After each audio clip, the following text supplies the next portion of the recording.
If you've ever been told your company is too small to self-fund, I want you to hear this clearly. That advice isn't about protecting you, it's about protecting the system. And if you're an employer with 50, 60, maybe 80 employees, trying to take care of your people while your renewal climbs higher every year, this episode is for you. Because small employers don't fail at self-funding, they're just rarely shown the path.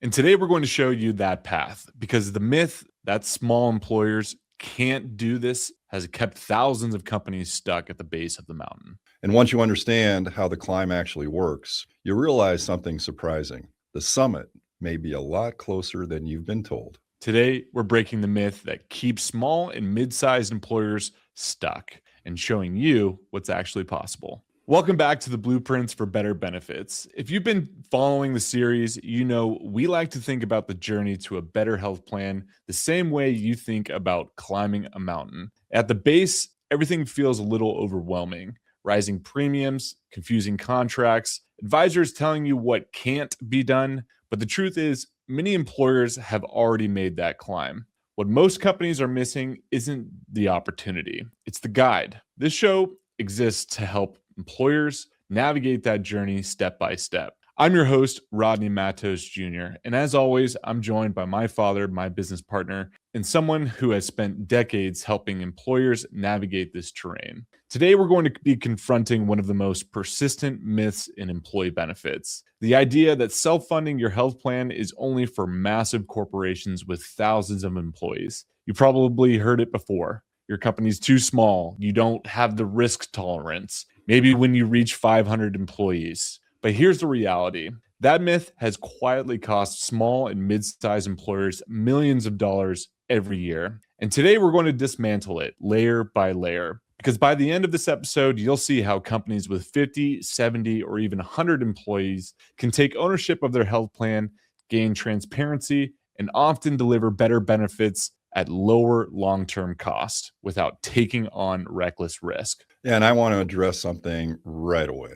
If you're listening to this and thinking, okay, this sounds interesting, but we're probably too small for something like that. You're not crazy for thinking that. You've been told that story for decades. But here's what's fascinating. That advice didn't come from actuarial science. It didn't come from actual employer data. And it definitely didn't come from companies that have successfully made this transition. That story came from a system that works best when employers, especially smaller employers, stay fully insured. Because when you keep employers at the base of the mountain, they never discover other routes that exist. And once you understand why that myth exists, it becomes a lot easier to see past it. Exactly. So let's start there, because once you see where this myth comes from, everything else starts to make sense. So, Dad, let's start with the myth itself. Why do so many people still believe self-funding is only for the Fortune 500s? Yeah, well, because it's the story they've been sold, and it's easier to sell the status quo. Yeah, I mean, people avoid what they're afraid of. Years ago, it was tough. Fully insured plans dominated the mid-market. Brokers didn't want to take risk with small clients. Carriers told the CFOs, you're too small. It's not worth it. And that belief just stuck. But here's the reality.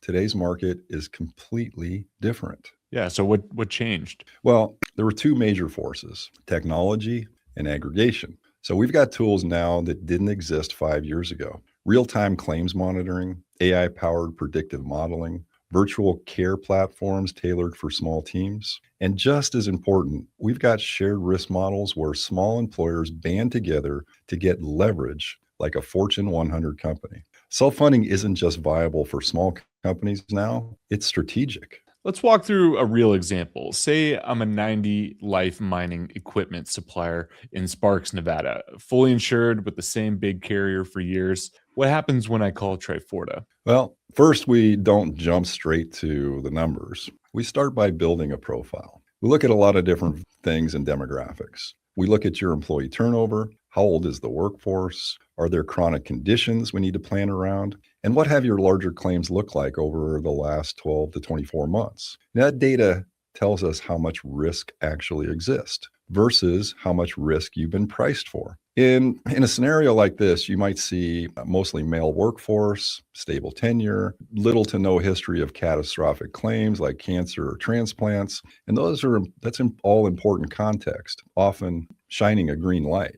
From there, we design a plan around guardrails, not guesses. Instead of picking an arbitrary deductible, we set a specific stop loss level based on your population and your cash flow comfort. And that's the point where insurance steps in and says, anything above this amount, we've got it. Then we layer in an aggregate limit, which is simply a ceiling on your total claims for the year. Think of it like a circuit breaker. If overall claims hit that limit, the stop loss carrier kicks in and absorbs the rest. That's what protects the business from a truly bad year. We also address pharmacy because that's where a lot of waste hides. Prescriptions are expensive. Most employers don't realize their PBM or pharmacy benefit manager is making money through spread pricing, where they charge the plan more than the drug actually costs, and they keep the difference. So we structure pharmacy so pricing is transparent. The rebates, they flow back to the plan, and high-cost drugs are managed proactively, not reactively.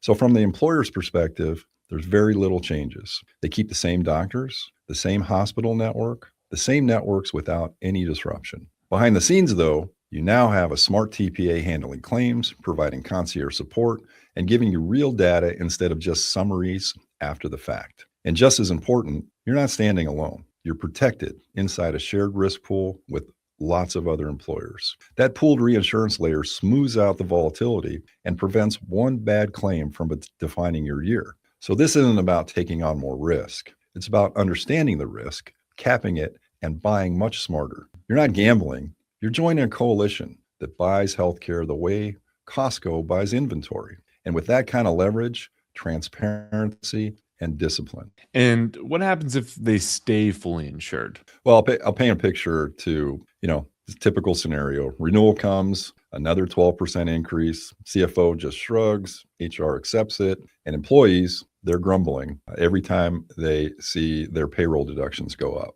And in many cases, deductible, co-pays, and out-of-pocket maximums, they go up too. So ultimately, workers taking less home in their paychecks. Not a good situation. We see it too many times. But here's what nobody sees. The carrier keeps all the profit. The broker keeps all the extra commission. And the employer and their employees take the hit. Year after year, that erosion keeps adding up. We've seen companies with 85 employees lose $1.2 million in avoidable spend over just a 3-year period, just by staying passive and not making any changes. Right. Now, let's get practical. When employers hear self-funded, they picture complexity. So let's break that down a little bit. What are the actual tools that make this work for smaller groups?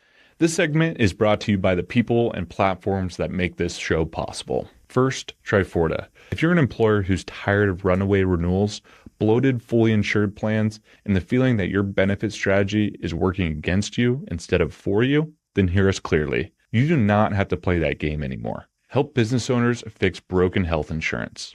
We bring cost containment strategies, self-funded captives, data intelligence, and real-world case studies that routinely save employers 6 and 7 figures without cutting benefits. If you want a benefits plan that actually rewards results, visit Triforta.com and download our blueprints for better benefits. And second, Aperionics. If you run an insurance agency and you're still drowning in manual quoting, data entry, or commission reconciliation, you're leaving more than time on the table. You're leaving money. Aperionics is the automation layer built by insurance people for insurance people. AI quoting for carriers that don't have APIs. Instant policy data extraction, commission statement automation, proposal generation in seconds, not hours. Aperionics reduces operating costs and gives teams their time back so they can work at the top of their license. Learn more at aperionics.com. That's APEIRONIX.com. Triforta and Aperionics, 2 companies, 1 united mission. Fix what's broken, elevate what's possible, and help real people thrive. Now let's get back to the show. Yeah, great question. There are really 5 key things. And once you understand them, you realize this really isn't complicated. It's just a smarter way of restructuring things. So first, we have shared risk pools. Think of this like a neighborhood co-op.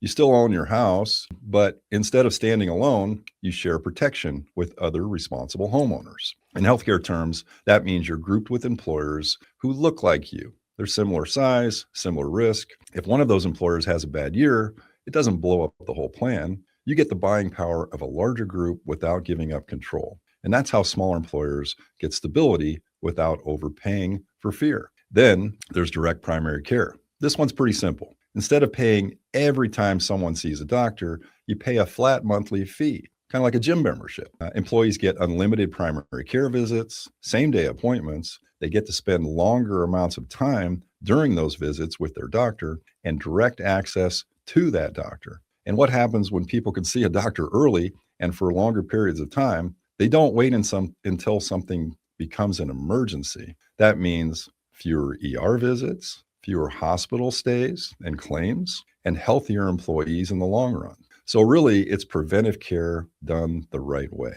Next, we have pharmacy carve-outs. This is where a lot of money quietly disappears. In traditional health plans, drug pricing is often hidden. You don't see the real cost, you just see the bill. And a pharmacy carve-out means we separate drugs from the insurance carrier and buy them at their true cost. It's amazing what the markup is in pharmacy benefits. So same medication, same safety standards, just without the markup and the margins. Sometimes that means biosimilars. Sometimes we do international sourcing, but there's always transparency. It's like buying name brand groceries from the warehouse instead of from your corner store. Then another great piece is what we call a health wallet or care navigation app.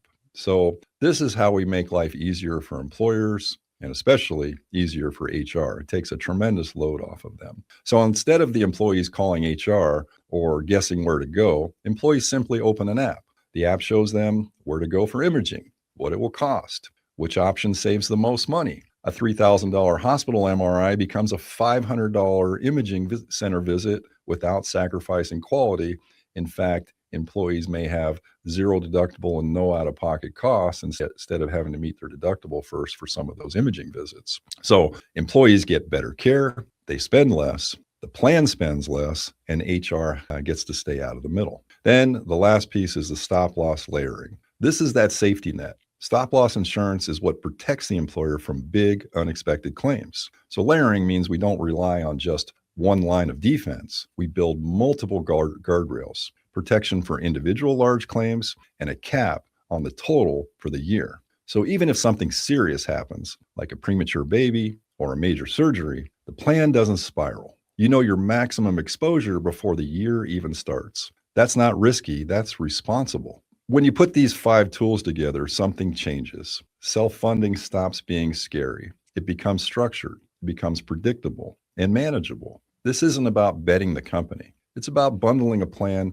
that finally works the way it should. And we always come back to this mindset. What's the shift leaders need to make? They've got to stop thinking like a buyer and start thinking like an owner. Buyers accept what they're given. Owners question it. Buyers wait for rates. Owners challenge them. Buyers ask, what's my increase this year? Owners ask, what's my 3-year strategy? So let me tell you about an employer group. I think there were about 75 employees, a printing company that came to us after years of double-digit renewals. They were fully insured, of course, no transparency, and never presented any options from their current advisor. So we helped them transition to a self-funded plan, and in year 1 alone, they saved $210,000. But even more than that, they could finally see their plan. We were able to get them real-time data. We were able to diagnose and see claims patterns, and they were able to pull levers that they could actually make a meaningful difference for their employees. When one of their partners was diagnosed with cancer, I remember this, their plan structure gave them the ability to pre-review the treatment plan, negotiate the rates, and access better care for their employee without just blindly paying a bloated claim. And that kind of control changed everything, not just for them, but in the outcome for that employee who was treated and went into complete remission. And here's the thing, it's the same mindset shift you see in every smart business decision. Let me give you a couple more examples, analogies, so to speak. So this one's related to solar panels. A lot of people putting those up in their businesses. So think about an employer whose utility bills keep going up 15 to 20% year over year. At some point, they stop accepting the increase. They stabilize costs, maybe even sell power back to the grid someday. That's not just a smart move. It's a long game move. And self-funding is no different. You're no longer just renting your plan from the insurance company. You're investing in the infrastructure to own it. And over time, that equity pays off. Think about a commercial real estate shift for another employer. An engineering firm we know that we worked with was leasing office space. And the landlord was pretty proud of his building. He wanted to raise the rent 18% at renewal. And that was the breaking point. Instead of renewing blindly, they found a new location, bought their own building, higher control, more equity, and they customized the space for their team. And now they have an appreciating asset. In benefits, it's the same principle. You can keep renting your plan year after year, letting carriers hold all the cards, or you can buy the building, design your own plan, and keep the savings and retain your flexibility. So here's a message I'd like folks to take away is don't look at this like insurance. Look at it like infrastructure. You're investing in a better system for your people and one that puts you in charge of your own financial future. Yeah, and that's so powerful. I love those examples because they paint the picture in a way every business owner understands. And we've all seen that moment where a business leader gets tired of just absorbing cost increases year over year, whether it's utilities, rent, or labor. It eventually hits a tipping point every time. And that's when the smart ones take action. They stop reacting. The solar panel move, that's a perfect analogy. You invest once and then take control. And it's not just about saving money today, it's about building a system that works smarter tomorrow. Just like with healthcare, those savings compound. It's stability, predictability, and leverage. Same with owning the building. You're not at mercy of someone else's decision. You make the call, and that ownership mindset, that's what separates leaders who keep getting surprised from the ones who are starting to call the shots. And look, it's not always easy. There's effort, there's change, but the return is more than just financial. It's strategic clarity. Because when you stop renting your health plan, you start building equity in your workforce, and that pays dividends every single year. Yeah, no doubt about it. And here's the part most employers don't realize until they're on the other side of this. Owning your health plan doesn't mean you're taking on chaos. It means you're finally replacing all the guesswork with governance. You're setting rules instead of accepting surprises, and you're measuring instead of guessing. You're managing instead of reacting. And the irony is this: most of the employers who make this move tell us the same thing a year later. Oh my gosh, we should have done this sooner. And that happens almost every time. Not because it was painless, but because it was predictable. Because they finally understood where their money was going and why. This isn't about being bold for the sake of being bold. It's about being intentional. Once you see your plan clearly, you never go back to flying blind again. And that's such an important point, and it really brings this full circle. This isn't about taking a leap of faith. It's about replacing uncertainty with intention and fear with understanding. So let's land this plane today and talk about what this really means for employers listening right now. If someone ever told you that your company is too small to self-fund, you're not alone. That's one of the most common myths in employer healthcare. And that advice is usually coming from an outdated playbook or from someone whose incentives are tied to keeping things exactly the way they are. And here's the truth: self-funding isn't the final destination. It's not the treasure chest at the end of the map. It's the starting point. It's the moment you stop renting your health plan and start owning it, owning your data, protecting your people, and improving your margins year after year. Because when you treat your benefits like a business decision, not a commodity, you don't just lower costs, you elevate the entire experience for your employees. And that matters. If you want to learn what this could look like for your organization, head to triforta.com. Explore the strategies, see the case studies, and start asking better questions. And if you know a business owner, CFO, or HR leader who's stuck in the same fully insured cycle, send this episode their way. Forward the link, share the conversation, and it might be the clarity they've been missing. Be sure to subscribe to Blueprints for Better Benefits. We've got more coming your way: real talk, real strategies, and real change. Thanks for climbing with us, and we'll see you on the next one. Take care.